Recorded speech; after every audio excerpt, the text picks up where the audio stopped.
पंतप्रधानांच्या बोलण्यात विरोधाभास शरद पवार. नागपूर.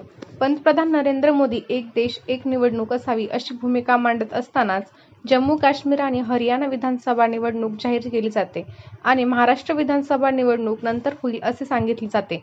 यातून पंतप्रधानांच्या बोलण्यातील विरोधाभास प्रकट होतो अशी टीका राष्ट्रवादी काँग्रेस पक्षाचे प्रमुख व ज्येष्ठ नेते शरद पवार यांनी केली. ते शनिवारी नागपूर येथील एका कार्यक्रमानंतर पत्रकारांशी बोलत होते. पवार म्हणाले, पंतप्रधान मोदींनी लाल किल्ल्यावरून केलेल्या भाषणात संपूर्ण देशात एकाच वेळी निवडणुका घेण्याची कल्पना मांडली.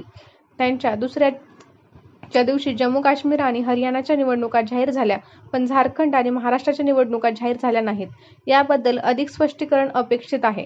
महाराष्ट्रातील निवडणुकांचे चित्र स्पष्ट झाल्याशिवाय पंतप्रधानांच्याच घोषणेला योग्य कसे समजायचे असा प्रश्नही पवारांनी उपस्थित केला. बांगलादेशातील घटनांची प्रतिक्रिया भारतात काही ठिकाणी उमटली आहे, मात्र महाराष्ट्रात त्याचे विशेष परिणाम दिसत नाहीत